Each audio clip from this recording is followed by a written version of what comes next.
have made it to the weekend and we're kicking it off with a fun-filled Friday here on The Stew. Thank you so much for joining us. I'm Les. I'm Janae. And I'm Anika. And boy, have we got a great show in store for you. But you know, as we always like to do it, we're going to kick things off with a little news from right here on our shores. And the first thing that we've got up to bat is talking about the Interception of Communications Bill, the ICB. Correct. How do you feel about that, ladies? Stay out my business. That's what I'm saying. Leave my phone lines alone. Hello? I don't want you in my business when I'm talking to my man. Well, it's interesting how they put it, right? It's the commissioner of police or or anyone that represents him has the authority to intercept someone's phone calls and either just listen or record it, you know? Yeah.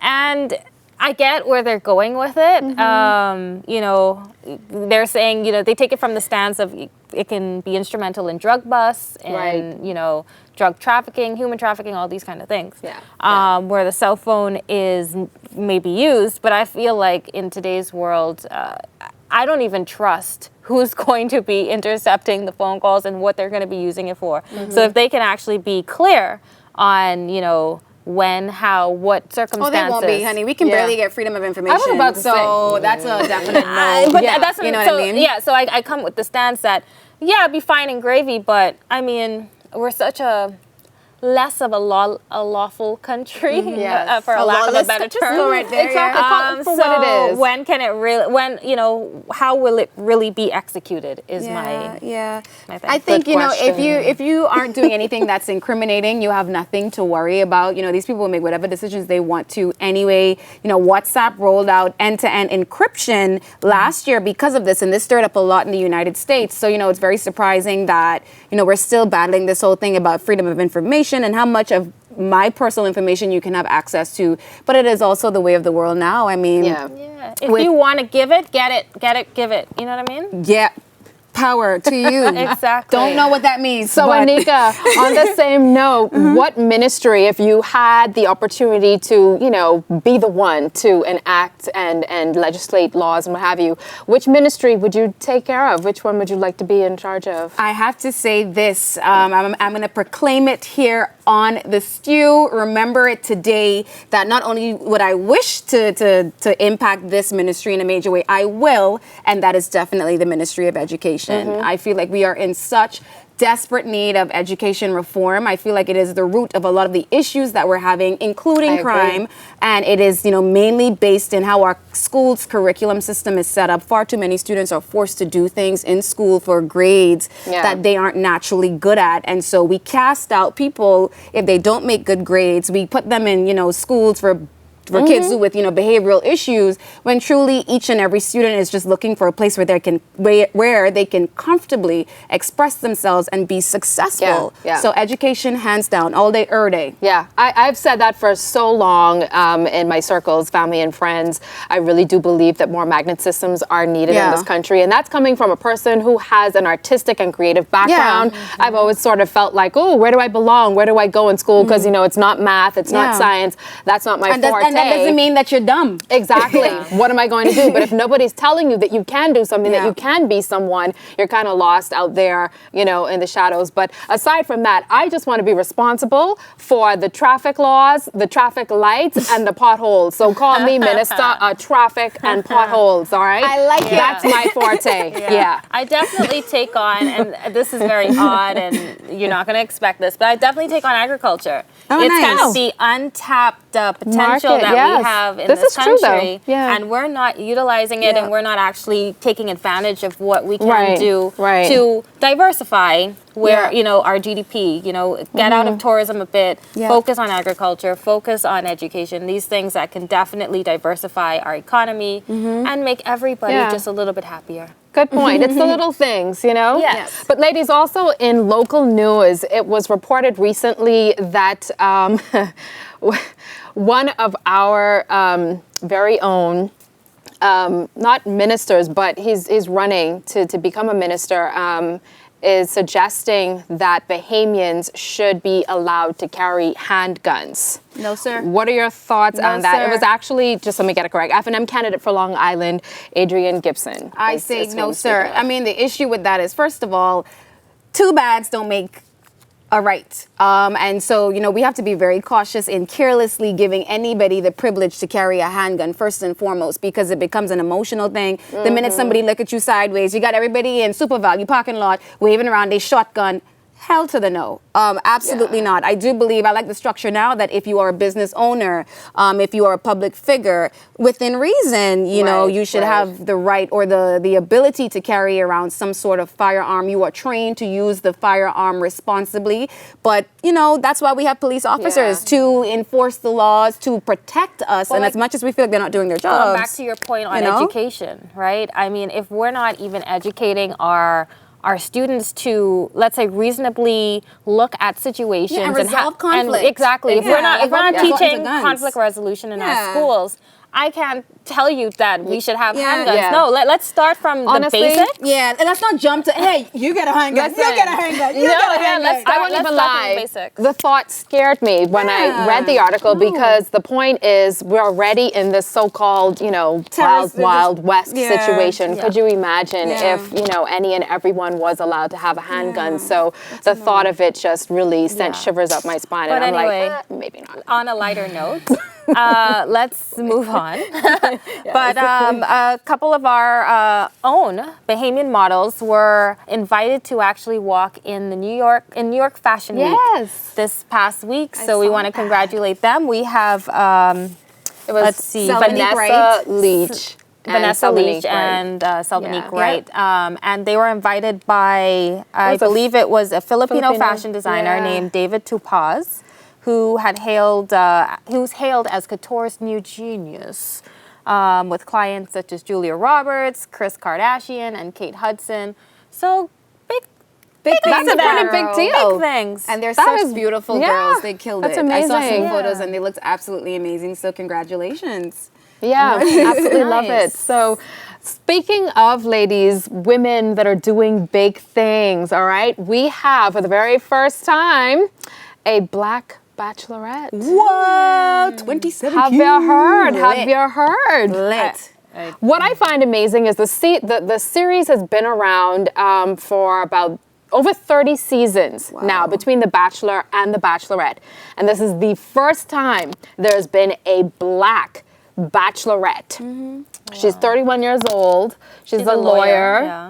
Doing good things in Texas. And Let me tell she'll be you, representing. I'm only going to be entertained if all the dates are like at some hood spots, they're eating chicken and macaroni. I don't want no Caucasian, nothing. I don't want to see her going kayaking on these dates. I need you to take him to Carnival, take him to King of Diamonds, just completely perpetuate the whole thing. You don't want it in a Caucasian house? For my entertainment. No, not walking down a Caucasian hall. Because what's the point? I could watch that on regular Bachelor. Take this dude to Jamaica. The closest I've ever gotten to The Bachelor and Bachelorette is watching an SNL episode where they're mocking. No, you know what? These crazy people. Because if it's just as whitewashed, what's the point? But listen, no, the first episode should be at Roscoe's Chicken and Waffles. Ooh. Okay, maybe that. Yeah. Maybe Now people you will be guys are offended by And that. then you really get, hey, you just finished talking about some hood street stuff. Y'all really running out. Y'all really running out. You know what? Why don't you go to the Ritz-Carlton, darling, and make sure you stand up for these Caucasian people? Really? All right. But on the topic of dating anyway. Or be on this, make sure I stick with it. I arrived. I want her to know that she has arrived, darling. Yes, all right. So she needs to go straight where they is go. Got it. No Roscoe chick. Even though that should be an episode, though. All right, got it. So on the topic of relationships and now The Bachelorette and dating multiple men. Ladies, do you believe that monogamy is a natural state for men and women? Of course. Oh, Les, what's that face about? Okay. Les was like, So, all right, okay, let's be real. This all came about due to an article, an interview that the actress Scarlett Johansson gave recently, right? And she made those comments that she didn't think that monogamy was something that is natural. This is her second marriage, granted. She has a 2-year-old daughter. Now, I will say this. Let me just preface this by saying, first of all, I do believe in marriage. I don't need any hate inbox messages or anything. I do believe in marriage. However, I understand where she is coming from, and the reason for that is, just hear me out, some of us humans, we tend to get bored with certain things, situations, persons, people, a job, a car, a house, whatever. We want to change. I'm just saying. I'm gonna be in your inbox after this. I think it is a little unbelievable to think that someone couldn't get bored in a marriage. It's supposed to be till death do you part. If you happen to get married early, less. It's how you think about it. It's your mental Why would state. you not be monogamous, right? I mean, why would you cheat in the first place if you're not somewhat bored? Okay. Well, but that doesn't I'm really just saying, understand. I mean, it depends on your where you are in your life and your mental state. If you want it to work and it's going to work, you have. I mean, that is where you're at. So you don't want to go out and cheat. But a lot of people aren't into all the work and have no idea how much work. Exactly. They may not know that. You don't need to be with me. Exactly. You don't know that until you there. get into the relationship. Okay, here's my thing about the whole strokes. topic. I believe that, yes, we do have the ability to be compatible with more than one person. And I think what it comes down to is, when did you meet somebody? What experiences did you have together? Where were you in some part of the world that connected you with someone and you made the decision to stay with them? Do we have the capabilities to be in love with someone else at a different time period? Why, yes. But yes, I think that monogamy, for some people, is not the most natural, and it's because they like to explore. Some people just decided that they didn't choose marriage. They don't want to choose to be with just one person. They want to explore all the souls in the world, and we can define that as quite a few things. But that ain't my place today. That's a choice. And it's a choice. So if you've made the choice that you cannot do that, then fine. Yeah. All power to you. That is your decision. Yeah. But the minute you've decided to be married, you've actually consciously made a decision. So you cannot then say that I cannot be monogamous and I end this relationship. And I feel like this is what's happening in our country with sweethearts. Yeah. Hello, sweethearts. Listen, ladies, but you don't need to be in my house. You know what I'm saying? I agree with the both of you. I'm just playing devil's advocate here, because let's be real. If monogamy was something that was truly meant to be, then no one on the planet would cheat. Why do people cheat? You know, people cheat for different reasons. That's another topic. That's an entirely different topic. Can I say this too before we wrap need to up? add that next Let me week. tell you, monogamy, just like you talked about, when you choose someone, you know, like, monogamy is a beautiful thing. When you make that choice, you know, and you decide that you are my person, then you don't, even if you don't get bored, and you know, if you get just bored, like, you spice it up. You spice it up, like you. And guess what? The lovely thing about it is marriage gives you that pass to spice it up. Hey, girl. Hey, girl. I love that. You know what? We obviously have some really good, you know, spin-off topics to get into throughout the rest of our season. So stay tuned. But we're going to take a quick break, and when we come back on the other side of this, we have a very special guest in-house, local singer, pop sensation, Julian Believe. You don't want to miss it. We'll see you right after this.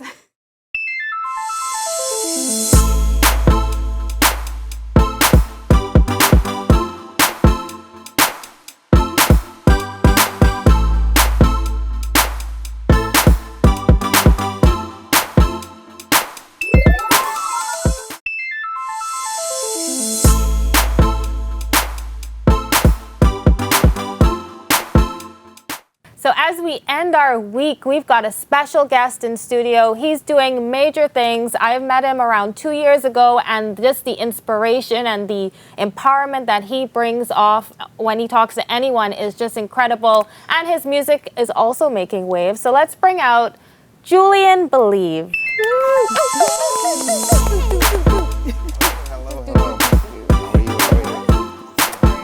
Good morning. Always a pleasure, always a pleasure, always a pleasure. Hello. How are you doing? Finally, I'm here. You made it. So Julian, I mean, we got new music out. We were still, you know, living and whining, all kinds of stuff going on. So tell us what's happening in the world of the superstar we know as Julian Believe. I'm just continuing to put the Bahamas on the map right now, pushing, expanding, building my international relationships, getting the international market to to get to know Julian Believe a lot more and just feeding them with new music, man. And it's been really, really, really good over the last couple of months. And I'm really, really excited for what this year is going to bring. Okay, nice. Good stuff. You've had an opportunity to work with some mighty big names also in the music industry and within this region. You've had Bungie Garlin with Live and Wine. Who else has helped you? Beanie Man, Fada Fox, Ricardo Drew with Party Ambassadors. What was the experience like for you working with these international artists? Man, it was mind-blowing. You go from seeing these guys all your life on TV and seeing them at shows to being in a recording studio with them and them freaking out over your music, and it's like, wow, the Bahamas could really do this for you, you know? Yeah. And I mean, having the platform here in the Bahamas makes it so easy for people to receive you and get to know you. So, you know, stuff like Carnival and all these concerts that we're now having makes it so easy for the international market to look at, hey, I remember that guy in the Bahamas, you know? And it helps with building the relationships. But it's been so much love thrown at me from the international market, man. Being able to be friends with not only those guys, but Allison Hines and Lyrical, all of the soca artists have been showing so much love. And even R&B artists, you know, from Jeremiah to Keisha Cole, it's been a really, really, really, really great ride over the last year. Now, you've had a song that a friend of mine calls the Bahamian Electric Slide, if you may. Move to the left, move to the right. Hey, now, that was such a huge hit, and I've seen people, you know, dance to it in Rawson Square and have the dance moves down. What's it like growing from that to, like, continuously, I guess, topping your last project? I feel like you always have to reinvent yourself. You can't feed people the same thing that you did before.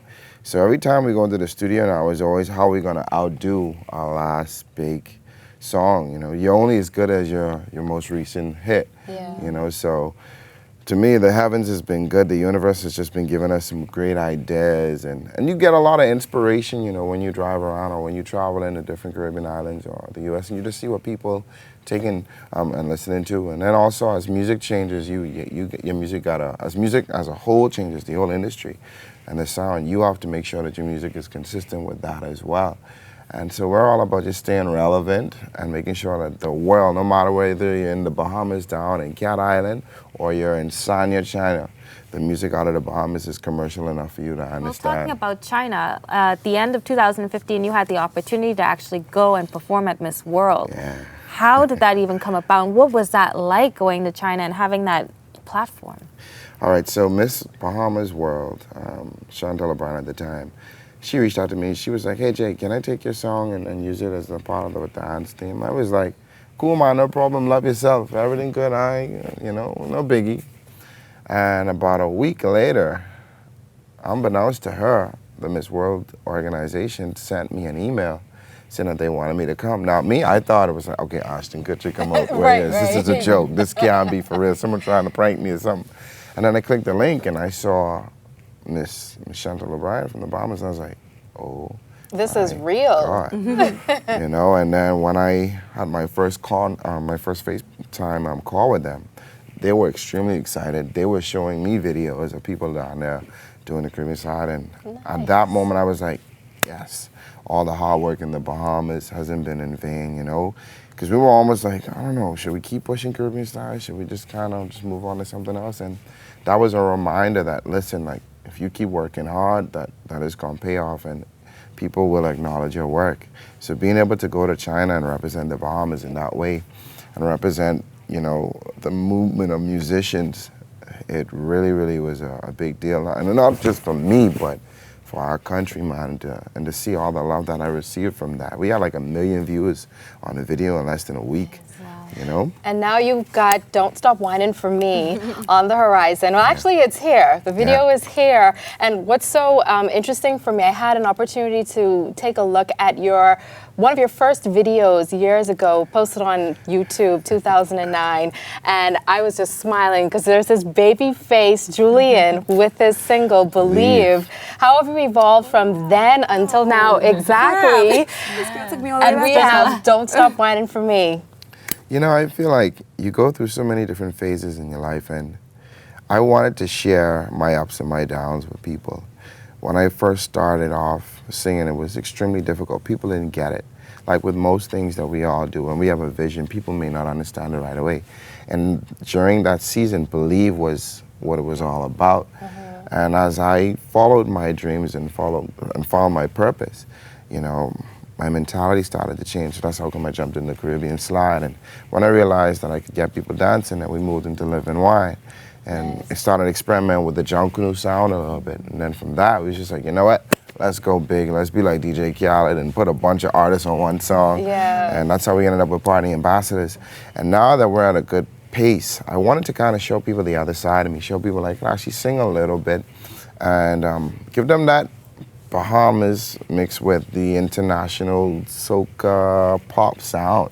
And that's what has led me to the new single, Don't Stop Whining for Me, being able to make sure that people can hear the raking, scraping all night, and then you understand the lingo that we put in there from the Bahamas. But also it has that international appeal that anyone can actually sing no matter where you're from. And, you know, and So that's, tell us about the concept of the video, Don't Stop Whining for Me. Plenty wine and jobs. Lots and lots. Well, of course, you know, I love the Bahamas and I love showcasing the country.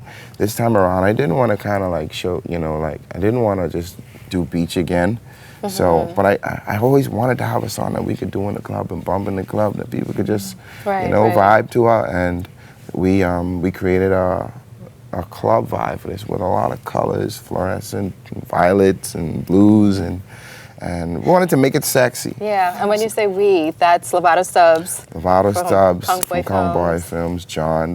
There's just to make it clear, Julian Believe isn't just one person. There's a team of people that work on a daily basis and to make sure that the brand is well represented and the music is heard and, you know, brought out to the public properly. Okay, so tell us a little bit more about the I Believe in You tour. You know, for me, I wanted to use my platform to empower and encourage the next generation of lawyers, musicians, doctors, you know, maybe the next prime minister of the Bahamas. And I feel like I have a responsibility as a public figure to ensure that these kids know that they can be anything that they wanted to be. And that's what my team and we came up with the I Believe in You tour. So over the last 3 weeks, we have done about 20 schools between Nassau and Freeport. And we're going to hit a few other family outlets, just spreading the message that, you know what, I believe in you, and you got to believe in yourself, and you got to work hard, and you got to stay focused, and you got to make sure you get good grades at the end of the day. And that's what it's about, and the reception from the school students has been phenomenal. I didn't know that my music could create, like, change lives, like bring joy to people. And the last 6 weeks, I've had an opportunity to see that, especially within the Bahamas. And it makes me really, really, really, really proud to say that, you know what, I didn't sell out, gone to America, blew up, and then come back and try claim the Bahamas. This is where I started, and now I'm taking the Bahamas to the world with me, and it's a really, really humbling feeling to see the kind of support that the Bahamas has been showing to me. Lovely. Well, incredible. Yeah. It's been great having you on the show. Congratulations on all of your success. We will surely be watching how everything progresses, especially with your new music video out. Don't Stop Whining for Me. Yes, indeed Yes. it is. Yep. I also want to thank you guys for having me on the show, man. I've been paying attention to what you guys have been doing. Great work. And I'm happy to be here and sharing this moment with you guys. So Thank you. I wish you all the best as well. So after the break, we'll be back with more stew and a little bit of entertainment. We'll be right back.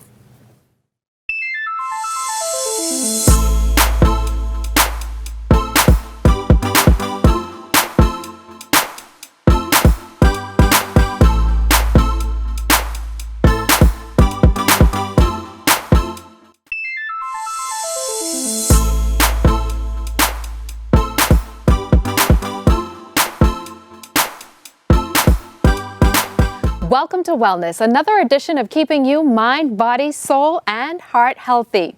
Now, as this is the month of love, we ask the question, is being in love causing you to gain weight? In other words, is relationship weight gain a real thing? Newlyweds overall tend to put on weight, but women gain the most weight, gaining about 24 pounds within the first 5 years of marriage. Couples that are happier in their relationship tend to put on more weight than unhappy couples. Married couples eat healthier but exercise less, especially men. And finally, weight gain is contagious. If you're living within close proximity to someone you especially enjoy spending time with, chances will increase that you're not only engaged in the same types of activities, but you're also consuming the same types of foods. So when it all comes down to it, it's more than just looking after someone's heart in a romantic sense, but ensuring that you're doing the right things to establish as many happy years together as possible. And that's your wellness tip, keeping you mind, heart, body, and soul healthy. I'm Les. I'll see you next time.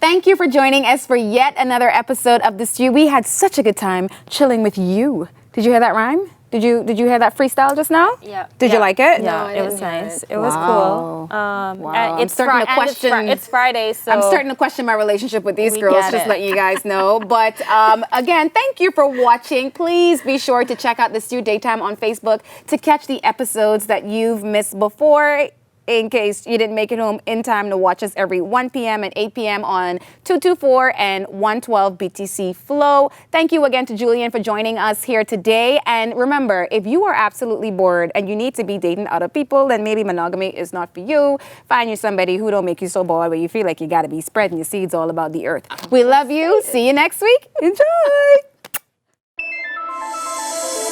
When the vibe is right, we can talk about anything you like.